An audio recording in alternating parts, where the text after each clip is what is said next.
Hi everyone, I welcome you all to our channel. तो आज पूरा न्यूज़पेपर मैंने काफ़ी 30 मिनट तक ऐसे कंटिन्यूस वे में मैं बोलती गई और वीडियो म्यूट हो गया। तो वही मैंने चेक नहीं किया, तो इस वजह से ऐसा हो गया।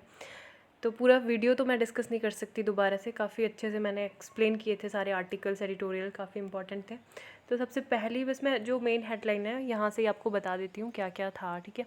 तो Q4 जो जीडीपी ग्रोथ था वो अभी इस साल मतलब बोला जा रहा है जो फाइनेंशियल ईयर है 2020, तो इसमें सबसे 11 सालों में सबसे ज़्यादा लोवेस्ट ये हुआ है। 3.1% ये इसमें कॉन्ट्रैक्शन हुआ है जीडीपी में, ठीक है।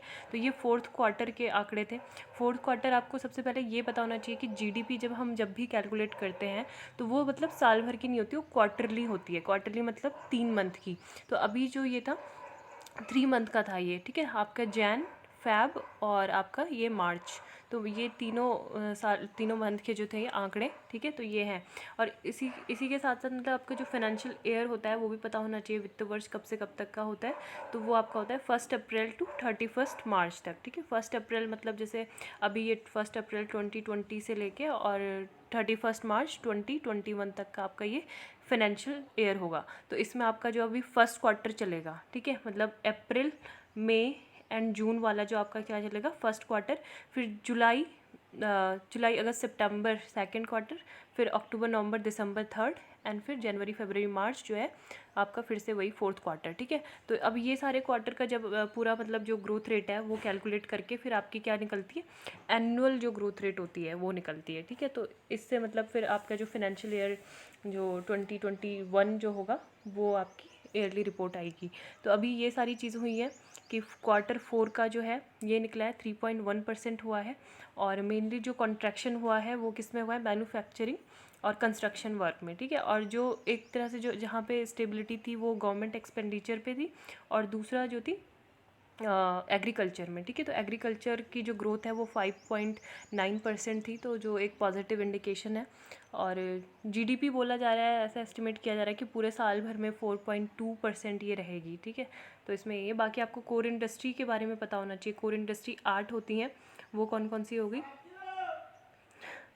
जैसे कि रिफाइनरी, ठीक है, और पेट्रोलियम प्रोडक्ट्स जो रहते हैं। दूसरा आपका इलेक्ट्रिसिटी जो प्रोडक्ट्स है जनरेशन के, है ना। फिर स्टील हो गया आपका थर्ड। फिर कोल के अलावा फिर आपका क्या हो गया, 3 मैंने बता दिए, पेट्रोलियम या फिर आपका क्या है रिफाइनरी, फिर इलेक्ट्रिसिटी और स्टील, देन कोल, क्रूड ऑयल और नेचुरल गैस जो रहती है, प्राकृतिक गैस, फिर सीमेंट होता है, फिर फर्टिलाइज़र होता है, ठीक है। तो काफ़ी कुछ भी ट्रिक्स है, आप इसको याद कर सकते हैं। ये जो 8 कोर इंडस्ट्रीज़ होती हैं ये 40.27% जो है कंट्रीब्यूशन करती हैं, ठीक है। तो ये भी इंपॉर्टेंट चीज़ है। और ये मतलब बैकबोन होती हैं, मतलब ये सारे सेक्टर पे अगर इनमें कॉन्ट्रैक्शन आता है इन इंडस्ट्री पे, कोर इंडस्ट्री पे, तो क्या होता है सारे सेक्टर पे इसका कैस्केडिंग इफेक्ट पड़ता है, ठीक है। तो इसके लिए जो आईआईपी होता है तो वो क्या करता है, इसे जितनी भी मतलब हर सेक्टर में जो ग्रोथ रेट होती है वो इससे डील करता है। तो ये सीएसओ के द्वारा होता है, हर मतलब जो 6 वीक्स का जो टाइम होता है उसमें होता है। और जो बेस ईयर था इसके लिए वो रखा गया था पहले 2004 टू 6 था, लेकिन अभी क्या कर दिया 2004 टू 5 था, लेकिन अभी है 2011 टू 2012, ठीक है। तो बस यही था। दूसरा जो आर्टिकल था सॉलिसिटर जनरल ऑफ इंडिया से रिलेटेड था।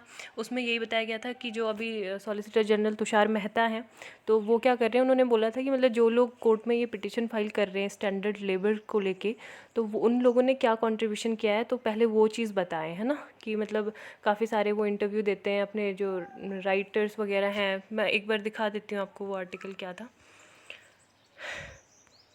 हाँ, तो यही है कि मतलब क्या कर रहे हैं वो बोलते हैं कि prophets of doom who only spread negativity and who are not showing any courtesy to the nation, है ना। तो ये सब चीज़ें उन्होंने बोली थी। तो यहाँ पे मतलब मेन जो आपको ये पता होना चाहिए कि ये जो है यहाँ पे मतलब एक तो जुडिशियल इंडिपेंडेंस के बारे में बोला गया है कि क्या है। बाकी आपको ये दिख रहा होगा कि solicitor general is not a constitutional but a statutory authority and he appears on behalf of the government in court, ठीक है। तो जो गवर्नमेंट है के बिहाफ में ये खड़े होते हैं।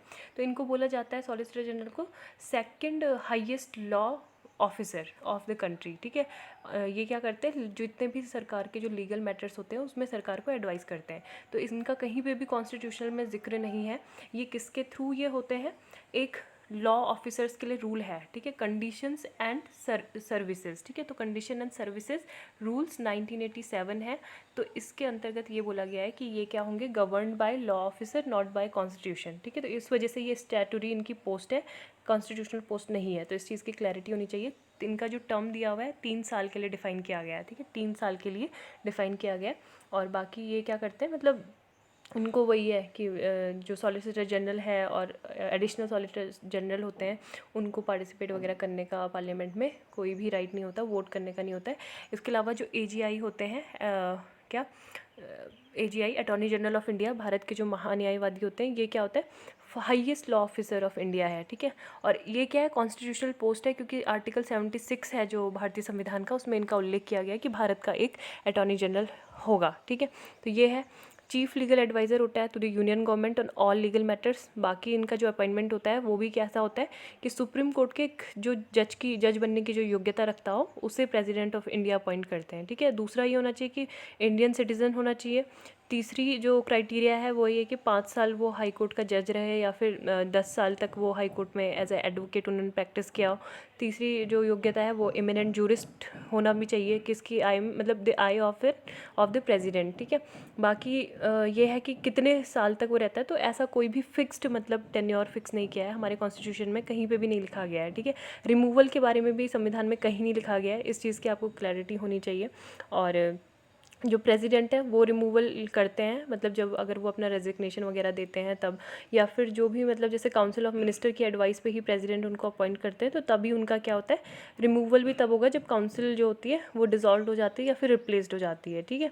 बाकी काम यही है कि लीगल मैटर्स में एडवाइस करना, और बाकी सुप्रीम कोर्ट ने मतलब जो भी एक आर्टिकल 143 इसमें इंपॉर्टेंट है, ठीक है। आर्टिकल्स मतलब देखो हमें ऐसे में ही पढ़ने चाहिए, मतलब ऐसे नहीं कि आप पूरा एक तरफ से बैठ गए, बाकी वैसे तो याद होंगे नहीं, बट ऐसे करके आपको ये सारा याद हो जाएगा। आर्टिकल 76, आर्टिकल 143 में क्या है कि मतलब जो attorney general has to represent the union government in any references made by the president to the supreme court, ठीक है, under article 143 of the Indian constitution. तो ये चीज़ है। कुछ इनकी लिमिटेशंस भी होती हैं कि जैसे जो सरकार के खिलाफ मतलब ये कोई भी ऐसा स्टेटमेंट नहीं दे सकते। इसके अलावा जो कहीं अदर ऑर्गेनाइजेशन में किसी बोर्ड के डायरेक्टर या फिर कोई कॉरपोरेशन में ये पोस्ट को मतलब नहीं एक्सेप्ट कर सकते, है ना। दूसरा चीज़ ये है कि इनको राइट टू स्पीक होता है, पार्लियामेंट में ये पार्टिसिपेट कर सकते हैं, राज्यसभा में, लोकसभा में, और जॉइंट सिटिंग में पार्टिसिपेट कर सकते हैं, लेकिन इनको जो वोट देने का अधिकार है वो नहीं है, ठीक है, राइट टू वोट का अधिकार नहीं है। तो ये चीज़ आपको पता होना चाहिए। और मतलब जो भी है इंडिया की पूरी टेरिटरी, वहाँ पे कहीं पे भी किसी भी कोर्ट में ये पार्टिसिपेट कर सकते हैं, ठीक है। और जैसे भी एक जो इंडिया का जो वो पार्लियामेंट के जो मेंबर हैं उन्हीं की तरह इनको सारे पावर्स एंड प्रिविलेजेस मिले रहते हैं। तो ये आपका पॉलिटी का चैप्टर जो स्टैटिक पार्ट था वो मैंने कंप्लीट कर दिया। नेक्स्ट जो था व्हेन क्राइसिस कम, तो ये असम से रिलेटेड था। असम में मतलब क्या हो रहा है, डुअल चैलेंजेस हो रहे हैं, ठीक है। एक तो ये हो रहा है कि अभी पहले से वहाँ पे कोविड-19 के केसेस मतलब जो थे बहुत ही कम दिख रहे थे, है ना, लेकिन जब से वो स्टैंडर्ड लेबर्स माइग्रेंट्स जो वहाँ पे आ रहे हैं तो तेज़ हो गए हैं। दूसरा फ्लड वगैरह भी दिख रहा है। फिर साइक्लोन एम्फान जो था वो भी आया था लास्ट टाइम पे, तो लोगों को क्या किया था, कम से कम 5 लोगों को मतलब 5 लाख लोगों को इवैक्यूएट किया गया था। तो उस टाइम पे भी जो फिजिकल डिस्टेंसिंग वाले जो नॉर्म्स हैं वो उनका मतलब ध्यान कैसे रखा जाएगा, है ना, क्योंकि 5 लाख लोग बहुत ज़्यादा ही संख्या ये है। तो जो साइक्लोन जो सेंटर्स थे, रिलीफ सेंटर्स, तो वो भी कम पड़ गए थे। तो यही चीज़ इसमें बोली जा रही है कि सरकार ने मतलब इसके लिए क्या बनाया था, जो DMA है, डिज़ास्टर मैनेजमेंट एक्ट, जब 2004 में सुनामी आई थी तो 2005 में फिर ये बना था, ठीक है। तो ये मतलब मेनली क्या करता है, जो कोविड-19 पेंडेमिक है उसको एज अ डिज़ास्टर कंसिडर किया है, लेकिन मतलब इसमें ये पब्लिक हेल्थ इमरजेंसी जो है मेंशन नहीं करता है, ठीक है। और इसका क्रिटिसिज्म यही है कि ये जो भी डिज़ास्टर्स हैं तो उनको एडमिनिस्ट्रेटिव और लॉ एंड ऑर्डर पर्सपेक्टिव से देखता है, बल्कि जबकि कैसे देखना चाहिए था, ह्यूमैनिटेरियन बेसिस पे। और साथ में जो अगर अभी मतलब जो सिविल सोसाइटीज़ हैं, स्टेट एडमिनिस्ट्रेशन, लोकल एडमिनिस्ट्रेशन है, तो उनका सहयोग बहुत ज़रूरी है पैंडमिक से अगर हमें लड़ना है, कंट्रोल करना है इसको। क्योंकि जहाँ पे कोविड-19 के केसेस कम हुए हैं, जैसे केरला, उड़ीसा और कुछ राजस्थान के कुछ भागों में, तो वहाँ पे यही था कि सिविल सोसाइटी का इन्वॉल्वमेंट बहुत ज़्यादा था। तो अभी यही करना होगा कि उनको मतलब ये सारी चीज़ें देखनी होंगी। नेक्स्ट यहाँ पे जो फिलिंग द एब्सेंस था, तो ये भी काफ़ी अच्छा आर्टिकल था। अब इतना तो बोला नहीं जा रहा है मुझसे, बट फिर मैं मतलब यहाँ पे थोड़ा बहुत बता देती हूँ आपको कि 2011 के सेंसस में इन्होंने यही बोला है कि जो माइग्रेंट्स हैं उनकी पॉपुलेशन काफ़ी ज़्यादा मतलब बढ़ी है, और जो भी माइग्रेंट्स होते थे वो बिज़नेस और वर्क पर्पस से आते थे, और ज़्यादा से ज़्यादा जो आजकल के टाइम पे जो माइग्रेंट्स हैं वो मतलब अर्बन टू अर्बन, ठीक है, शहरों से शहरों में ही उनका माइग्रेशन हो रहा है। तो जो इंटर अर्बन मोबिलिटी है वो क्या है, ग्रोइंग फिनोमेनन बन गई है। माइग्रेशन जो स्टेट्स के बीच में हो रहा है वो काफ़ी ज़्यादा मतलब 4 times that across state increase हो रहा है, ठीक है। बाकी जो भी सेंट्रल गवर्नमेंट है, तो अगर मतलब यही सब चीज़ें हो जाती हैं कि वहाँ पे जो ट्रांसपोर्टेशन है, इंटर डिस्ट्रिक्ट ट्रांसपोर्टेशन है, इंटर स्टेट ट्रांसपोर्टेशन है, अगर वो बंद कर दिया जाए तो इनकी बहुत हालत मतलब बेकार हो जाती है ना। तो ये चीज़ बोलिए कि सरकार ने, केंद्र सरकार ने क्या बनाया है कि जो स्टेट गवर्नमेंट है वो मतलब माइग्रेंट्स को शेल्टर और फूड प्रोवाइड कर सकें। तो इसके लिए SDRF बनाया गया। SDRF क्या है, स्टेट डिज़ास्टर रिस्पॉन्स फंड, ठीक है। तो इसमें 11,000 करोड़ रुपए भी दिए गए हैं एडवांस में, और इसके साथ साथ जो RF है यानी कि रिवॉल्विंग फंड है, तो वो भी सेल्फ हेल्प ग्रुप को मतलब दिया गया। एक पैसा पोर्टल है, ठीक है, पैसा पोर्टल की सहायता से मतलब सबसे पहले गुजरात में इसको किया गया था पायलट बेसिस पे, फिर बाकी सारे पूरे हर स्टेट में रोल्ड आउट कर दिया गया था इस प्लान को। तो यही सब चीज़ें इसमें बोली गई हैं कि मतलब जो मनरेगा है एडवांस, वो भी इसमें दिया गया है, जो काफ़ी सारे लोगों को हेल्प करेगा। और CWB जो है यानी कि कंस्ट्रक्शन वर्कर्स वेलफेयर बोर्ड, ठीक है, कंस्ट्रक्शन वर्कर्स वेलफेयर बोर्ड, तो ये क्या करेगा, माइग्रेंट्स वर्कर को सोशल सिक्योरिटी ये प्रोवाइड करता है। तो इसको थोड़ा ओरिएंट करने की ज़रूरत है। दूसरी चीज़ ये बोली गई है कि जो डाटा बेस है माइग्रेंट्स का, वो प्रिपेयर्ड होना चाहिए on a war footing to establish a system akin to JAM, ठीक है। JAM क्या है, जनधन आधार मोबाइल वाला ना। तो ये मतलब पूरा अच्छे से डिजिटाइजेशन होना चाहिए। फिर बाकी का वही है कि माइग्रेंट्स अगर एक स्टेट से दूसरे स्टेट में जाता है तो उसको जो भी उसके बेनिफिट्स थे किसी स्कीम के अंतर्गत वो था, तो उसको अवेल करने में बहुत ज़्यादा दिक्कत होती है। तो ये सारी चीज़ें नहीं होनी चाहिए। इसके लिए सरकार ने अभी बोला है कि 1 नेशन 1 राशन कार्ड वाला जो है तो वो भी लागू किया जाएगा। तो इसके साथ साथ मतलब, लेकिन साथ में क्या होना चाहिए, जो पोर्टेबल फूड सिक्योरिटी है, जब ये होगा तो तभी ये मतलब फर्स्ट स्टेप होगा पोर्टेबिलिटी ऑफ हेल्थ केयर के साइड में और एजुकेशन की साइड में, ठीक है। और दूसरे जो माइग्रेंट्स हैं उनको स्किल्स प्रोग्राम वगैरह मतलब उस पर फोकस करना चाहिए। और जो एक मतलब जैसे कि कोई स्टेट होता है ना, तो स्टेट में जो मेन जो मूल निवासी होते हैं जिनका डोमिसाइल होता है, तो वहाँ के लोगों के लिए जॉब अपॉर्चुनिटी वगैरह रहती हैं, स्टेट में की रहती हैं। प्रोटेक्ट मतलब सुरक्षात्मक उपाय स्टेट्स के रहते हैं। तो यही बोला है कि अभी उसको जो रिस्ट्रिक्शंस है वो हटा दिया जाए, क्योंकि हर स्टेट के कहीं इधर उधर है लोग, तो वो कर सके जॉब वगैरह, है ना। तो बस यही चीज़ है।